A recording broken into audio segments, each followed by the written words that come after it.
Bienvenidas y bienvenidos a Radio Conciencia. Yo soy Hugo Valencia y estamos transmitiendo desde los estudios de la Agencia Informativa CONACYT en la Ciudad de México. Los invitamos en este programa y en el resto de la programación. Mantengamos el contacto a través de las redes sociales. Ahí nos pueden hacer llegar sus comentarios de los temas que aquí se tratan. Les recordamos que el objetivo de la Agencia Informativa CONACYT es el de la comunicación pública de la ciencia y tecnología en México. Hoy tenemos un invitado muy especial y vamos a hablar de un tema en particular que ya hemos tratado anteriormente, que son las islas de calor y su impacto en el medio ambiente de la ciudad y su mitigación a través de árboles u otras formas de mitigación que nos va a platicar el doctor. Él es experto en investigación aplicada sobre la calidad del aire y la mitigación del cambio climático en ciudades subtropicales. Su objetivo es la generación de información científica que contribuya a la elaboración de políticas ambientales acorde a las necesidades de la sociedad. Hasta principios de este año formó parte del grupo de Singapore MIT Alliance for Research and Technology. Actualmente colabora con científicos en Singapur, Corea y México en diversos estudios sobre climatología urbana y contaminación del aire. Bienvenido, doctor Eric Velasco, bienvenido. Muchas gracias, Hugo. Gracias por la oportunidad. Perfecto. ¿Nos podría comenzar por platicar cuáles son los efectos en específico del cambio climático en las ciudades? ¿Cuáles pueden ser y qué es la isla de calor en este sentido? Sí, claro. La urbanización es un componente importante del cambio climático. Cierto, la área ocupada por ciudades es una pequeña fracción de todo el planeta. Claro. Sin embargo, las emisiones de nuestras ciudades contribuyen hasta un 70-80% a los gases de efecto invernadero. Okay. Y a nivel local, el cambio climatológico que producen nuestras actividades diarias, nuestras fábricas, nuestros vehículos, etcétera, tienen un impacto en el clima. De ahí viene la isla de calor urbano. ¿Qué es la isla de calor urbano? Tal vez es el impacto ambiental más representativo de la urbanización. Okay. De manera sencilla, podemos definir a la isla de calor como la diferencia de la temperatura dentro de la ciudad con sus alrededores, con áreas rurales. Es un concepto fácil. Okay. Se conoce desde hace 200 años. En Londres lo analizaron, lo investigaron por primera vez hace 200 años. Okay. Sabemos de ello desde hace tiempo. Pero veamos qué es la isla de calor. No es simplemente una diferencia de temperatura. Claro. La isla de calor se genera por las modificaciones al balance energético, al balance de energía. La radiación solar que recibe la superficie urbana se divide en diferentes componentes. La radiación que recibimos se convierte en calor sensible, es el calor que está relacionado con la temperatura en el ambiente que sentimos. Otra fracción de la radiación solar la absorbe la humedad del aire y está relacionado con el calor latente, es el calor que nos hace sudar. Okay. Un tercer componente es el que absorben las superficies. En la noche, en la mañana, si tocas el suelo, una pared, vas a ver que está fría. Claro. Como transcurre el día, vas a ver que se calienta. Toca un coche, o la puerta de un coche a las 4 de la tarde, en un día sin nubes, y vas a ver que va a estar ardiendo. Las superficies de nuestras ciudades absorben calor. Estos son los componentes del balance de energía. Ahora, la isla de calor responde a este balance de energía. Como mencionamos, la isla de calor es la diferencia de la temperatura dentro y fuera de la ciudad. Y durante el día recibimos la luz del sol, recibimos la radiación solar, pero en la noche ya no.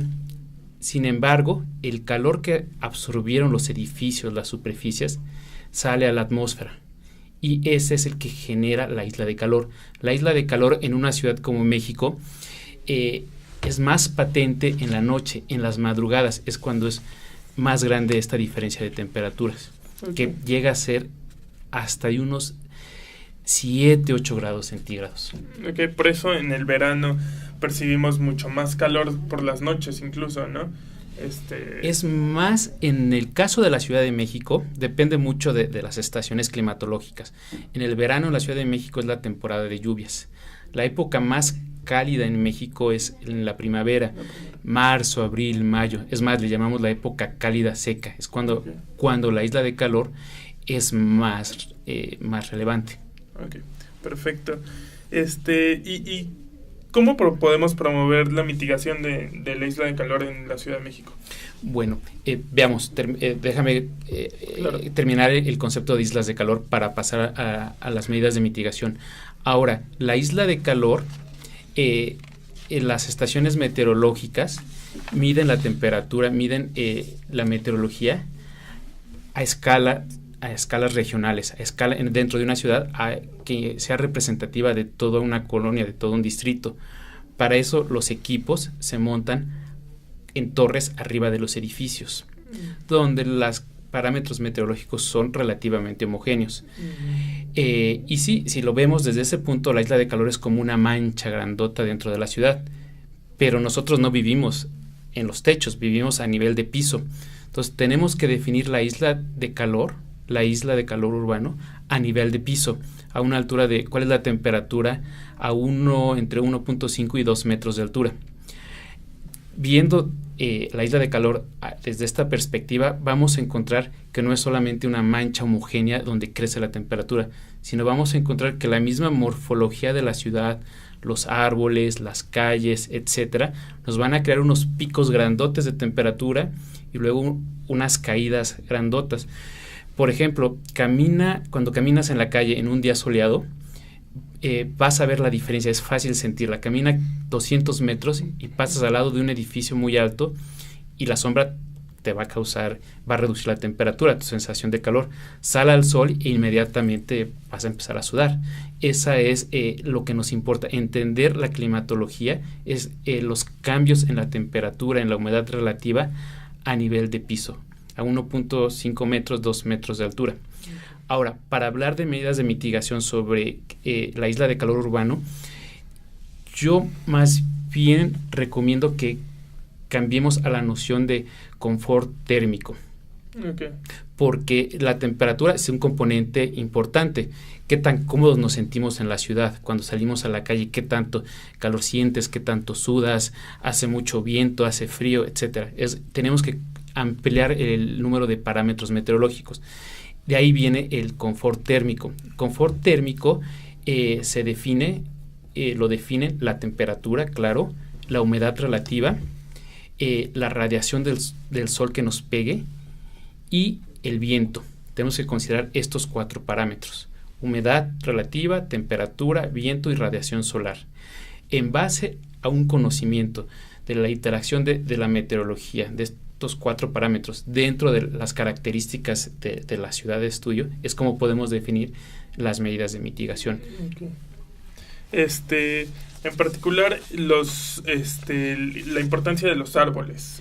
Los árboles. Son muy importantes los árboles. Tenemos que entender que las ciudades no son sostenibles. Okay. Las ciudades modifican el ecosistema. Sí podemos aminorar el impacto de nuestra vida, de nuestras actividades diarias al ecosistema, pero por más que hagamos, nunca vamos a lograr que una ciudad sea sostenible.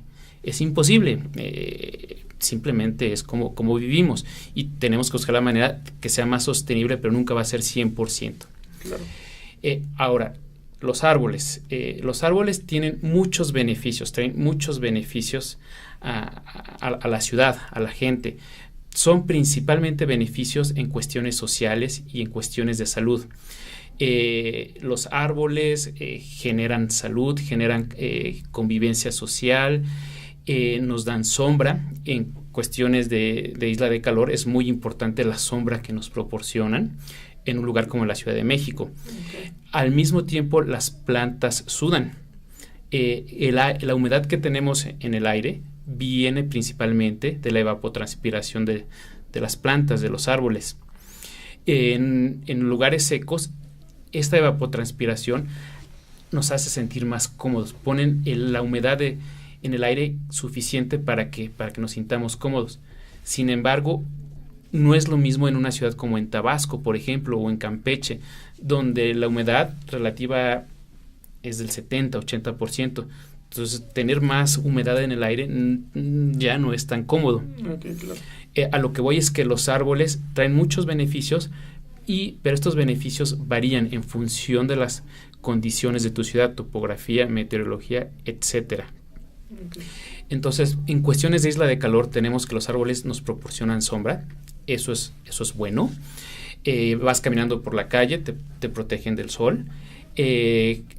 A través de la evapotranspiración ponen humedad en el aire. En un lugar como la Ciudad de México, eso es bueno. Te cambian, hay un término que le llamamos albedo. El albedo es la relación de la radiación que se refleja. Si tienes un espejo, vas a tener que toda la luz, toda la radiación que le pega a ese espejo se va a reflejar. Estamos hablando que tenemos ahí de un albedo de valor 1. Lo contrario es un objeto negro. Imagínate que estás en un coche color negro con los vidrios polarizados. Si te metes adentro de ese coche vas a sentir mucho calor porque está absorbiendo toda la radiación solar. Cuando incrementamos la superficie de la ciudad con árboles, con vegetación, estamos pasando de un color gris a un color verde y estamos modificando el albedo, la relación de la radiación que se refleja en nuestras superficies. Es un parámetro importante de mitigación.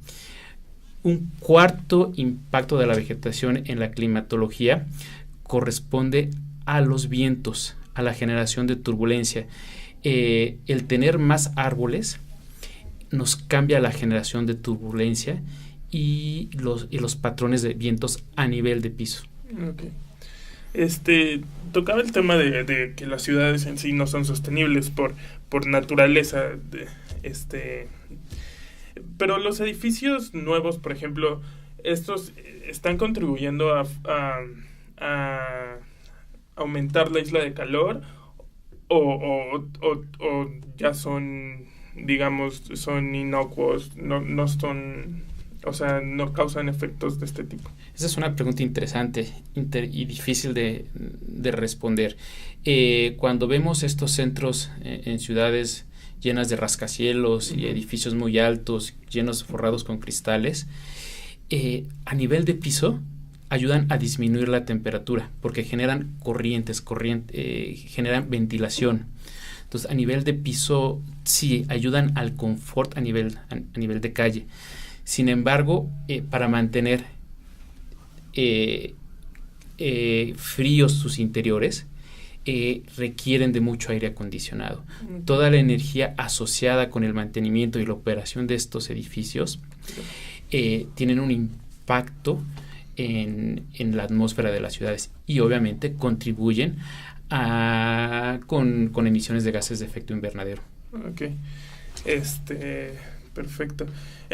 ¿Cómo deben ser los modelos y los estudios para saber qué medidas se deben de tomar en específico para mitigar la isla de calor? Es bien importante, antes de diseñar cualquier medida de mitigación, tener mediciones, tener datos. Si estamos hablando de la isla de calor, tenemos que tener una red de sensores a nivel de piso que nos digan cuál es la temperatura, la diferencia de la que hablábamos. En México, desgraciadamente, no contamos con estudios científicos sólidos sobre climatología urbana. Hubo un investigador muy importante, Ernesto Jáuregui. Él desarrolló esta área de la climatología urbana en ciudades tropicales, investigador del UNAM, en los 80s, en los 90s. Sin embargo, tristemente, no dejó escuela y desde entonces no se ha vuelto a estudiar la climatología de las ciudades. Requerimos mediciones y requerimos modelos. Los modelos nos ayudan a evaluar la eficacia de las posibles medidas de mitigación. Ahora bien, es bien difícil tener bien ajustados estos modelos. Estos modelos, para entender la isla de calor a nivel de piso, se componen de dos modelos. Primero, se corren modelos meteorológicos parecidos a los modelos de pronóstico meteorológicos, claro, parecidos. Y a esos modelos se les aplica un submodelo, una subrutina para poder modelar la climatología a nivel de piso. En inglés se les conoce como Urban Canopy Models. Ahora, acoplar estos dos modelos es bien complicado. Existen muchos investigadores trabajando al respecto, pero todos los esfuerzos corresponden a ciudades en Europa, en Estados Unidos y Japón. Y han ajustado a través de sus observaciones, mediciones, prueba-error, han ido entendiendo cómo funcionan, cuáles son los parámetros físicos, la teoría detrás de todos estos efectos meteorológicos. Sin embargo, en las ciudades subtropicales, tropicales, no es el caso. Apenas estamos empezando. Y en mi trabajo de investigación, una parte de mi trabajo de investigación es generar los datos del balance de energía y de la isla de calor para ajustar estos modelos. Hemos avanzado, estamos colaborando con investigadores de Alemania, Italia, Alemania, Suiza, Singapur, tratando de echar a andar, de entender cómo funcionan estos modelos y los resultados todavía no son óptimos, todavía no estamos ahí. Okay. ¿Cuál es la dificultad de realizar estos modelos en ciudades como México o muchas ciudades en el mundo que intervienen muchos factores en la climatología urbana? Sí, en el caso de México es principalmente la falta de expertos, de gente, de científicos trabajando este tema. Ese es el primer problema. El segundo es la falta de datos, la falta de trabajo en campo, que entendamos cuál es el balance energético. Tenemos que medir cuál es el calor sensible, el calor latente en nuestras ciudades. No es tan fácil hacerlo, pero lo tenemos que hacer. Ok. Perfecto. ¿Me podría explicar un poco más acerca de sus líneas de investigación, acerca de la calidad del aire en las ciudades subtropicales? Sí, claro. Mi trabajo de investigación, yo hago investigación aplicada. Okay. Hago investigación sobre calidad del aire, sobre contaminación atmosférica en ciudades tropicales y subtropicales. Mi principal laboratorio ha sido la Ciudad de México. Okay. Desde hace 10 años radico en Singapur y tomé como segundo laboratorio a Singapur. He mantenido trabajo de investigación, colaboraciones con bastantes colegas mexicanos, tratando de entender los procesos físicos y químicos que generan la contaminación en la parte central del país, con particular lo que está sucediendo en la Ciudad de México. Cuáles son las reacciones químicas, cuáles son los contaminantes que generan el ozono y el problema de contaminación por partículas. Mi trabajo de investigación ayuda a evaluar los inventarios de emisiones, a encontrar el origen de los contaminantes. Para entender la contaminación del aire necesito entender también la climatología, la micrometeorología de las ciudades. Es de ahí que viene mi trabajo sobre el efecto de la isla de calor urbano. Ok, perfecto. En específico, ¿qué estrategias se deben de seguir acerca de la disminución de contaminantes en la Ciudad de México? El problema de la contaminación del aire en todo México es serio. Okay. Y no hemos puesto la atención necesaria. Los cálculos conservadores sobre las muertes prematuras asociadas con la contaminación del aire a nivel país es de 26,000 muertos por año. Esto se acerca mucho al número de muertes por la crisis de violencia por la que estamos pasando. Okay. Esto nos da idea de la magnitud del problema de la contaminación del aire y hemos fallado. La gestión ambiental, la gestión de la calidad del aire ha fallado y el problema está ahí. En un estudio muy reciente se encontró que los mexicanos en promedio podemos esperar una reducción en nuestra vida de 6 meses por la contaminación de partículas. Okay. Es importante la contaminación del aire. Tenemos que investigar, tenemos que entender cuáles son los procesos atmosféricos, tenemos que entender, tenemos que medir la contaminación, tenemos que monitorear, tenemos que encontrar el origen de estos contaminantes para entonces así poder diseñar las medidas de mitigación, las medidas de control. Como mencioné para climatología urbana, el primer problema es la falta de expertos. La Ciudad de México ha sido muy estudiada, pero por la comunidad internacional. La Ciudad de México es un laboratorio perfecto, salud, es un laboratorio ideal por sus dimensiones, por su altura, su topografía. Ha atraído la atención de muchos científicos. Pero la Ciudad de México es como un oasis, es el único lugar en todo el país donde contamos con información y en el que contamos con una gestión, que contamos con, por ejemplo, con una red de monitoreo de la calidad del aire. En el resto del país no contamos con estas herramientas. Tenemos que generarlas y en base con estas herramientas diseñar las políticas ambientales. Y aquí CONACYT, la ciencia tiene un papel importantísimo. La contaminación del aire es un problema, primero, de derechos humanos, de equidad social.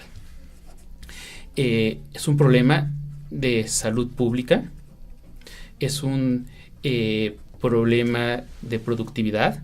Los costos económicos asociados con la contaminación del aire representan entre 2 y 3% del Producto Interno Bruto del país. Tristemente, durante el sexenio que termina, se asignaba 0.17, 0.18% del Producto Interno para atacar los problemas ambientales en todos los rubros. Tenemos que ser los investigadores, tenemos que generar la información, tenemos que convencer a las autoridades que se tiene que invertir, tenemos que demostrarle cómo es necesario revertir este problema y que a final de cuentas va a traer mejoras en la salud, en el desarrollo social y en la economía del país.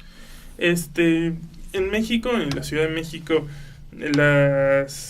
hay mediciones de las emisiones de partículas ultrafinas que llaman...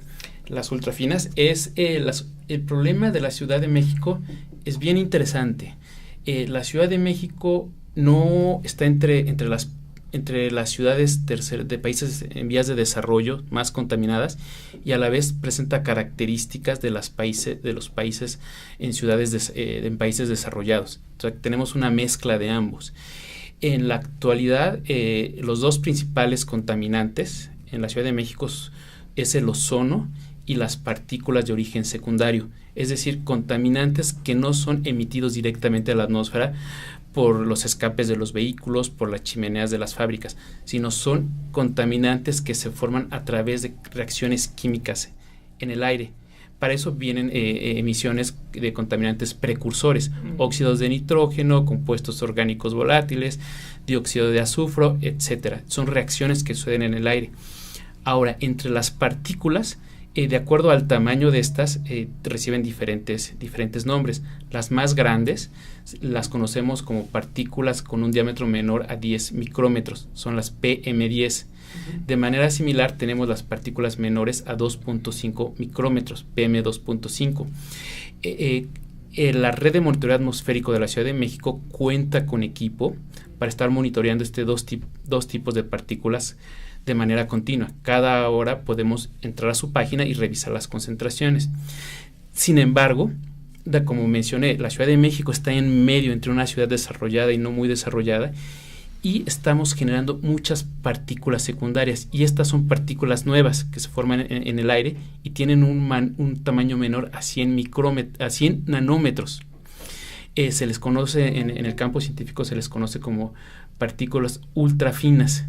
No es polvo, no son partículas sólidas. La mayoría de ellas son gotitas, son como un pequeño spray y están formadas por compuestos inorgánicos y orgánicos que por lo general son altamente tóxicos. Al ser tan chiquitas estas partículas, nuestra nariz, nuestro sistema respiratorio superior no las puede filtrar. Llegan a nuestros pulmones y llegan a las partes más profundas, llegan a los alvéolos y por su tamaño y por su composición les es fácil traslocarse a nuestro sistema de circulación sanguínea y entonces alcanzar cualquier parte de nuestro cuerpo. De ahí que sean tan peligrosas. Perfecto. ¿Y hay regulación al respecto en México o todavía no hay? Todavía no tenemos regulación sobre partículas ultrafinas. Tenemos regulaciones sobre partículas PM2.5 y PM10, pero no tenemos sobre partículas ultrafinas.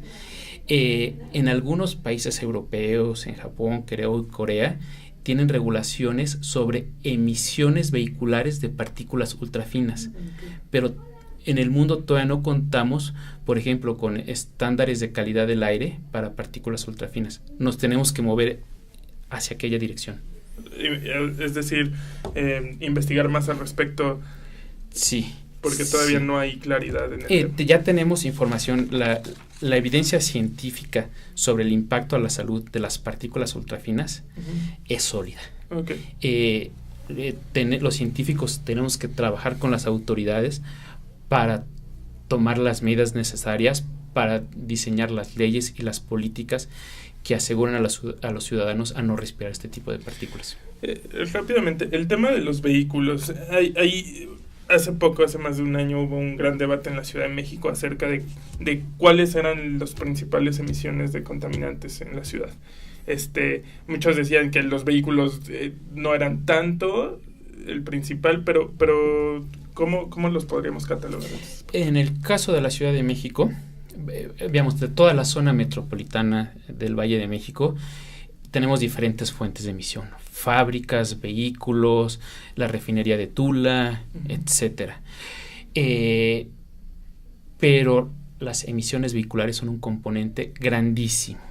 Las emisiones de compuestos orgánicos volátiles que provienen de los autos a gasolina son los que tienen mayor impacto en la formación de ozono. Sí, en los últimos 20 años la Ciudad de México ha avanzado mucho en la regulación vehicular.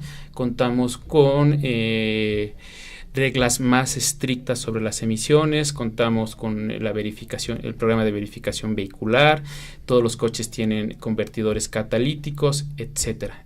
Sí, y contamos con gasolinas más limpias, cierto. Sin embargo, en finales del siglo pasado, la flota vehicular era de 3.5 millones.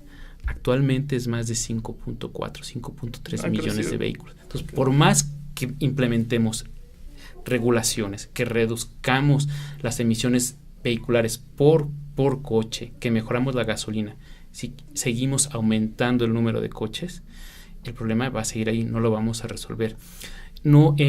Como sociedad, no nos hemos movido, no hemos cambiado el paradigma de que no nos podemos mover en vehículos privados. Tenemos que convencer a la sociedad y a las autoridades de que tenemos que movernos en transporte público masivo, metro, trenes suburbanos, el metrobús. Tenemos que combinarlos con sistemas, tenemos que convencer a la gente que camine, que le dé a su bicicleta. Tenemos que combinar estos sistemas y dejar nuestros coches en nuestras casas. Okay. Y por último, que en México se ve en un futuro previsible la jubilación de los motores de combustión interna de los vehículos. Está cambiando. Bueno, la tecnología de los vehículos eléctricos no es nueva, la conocemos desde hace más de 100 años. Simplemente ha habido intereses muy grandes por las petroleras, por las manufactureras de vehículos, por no cambiar esta tecnología. El destino nos está alcanzando y los vehículos a combustión interna van a desaparecer poco a poco. En varios países ya están desapareciendo. En algunas ciudades, en países de avanzada como en Noruega, ya se venden más vehículos eléctricos que a combustión interna. Okay. Sí, los vamos a reemplazar, pero no vamos a resolver el problema completamente, porque a final de cuentas es un problema de movilidad. Tenemos que cambiar el paradigma de nuestro estándar de vida. Tenemos que cambiar la manera de vivir, de cómo viajamos, de cómo movemos, la manera en cómo trabajamos. Perfecto. Bueno, pues le agradezco mucho, doctor Eric Velasco, que nos haya acompañado aquí en el Radio Conciencia. Le agradecemos su espacio para que pueda venir otra vez cuando quiera. Muchas gracias. Perfecto, hemos llegado al final de una emisión más de Radio Conciencia. Le agradezco rápidamente a la producción a cargo de Rafael Martínez y Sharon Yandet, en la realización Gabriela Paloma y Daniela Galena. Les recordamos, transmitimos desde los estudios de la Agencia Informativa CONACYT, ubicados en las oficinas del Consejo Nacional de Ciencia y Tecnología en la Ciudad de México. Les agradezco mucho su sintonía y nos vemos a la próxima. Hasta luego.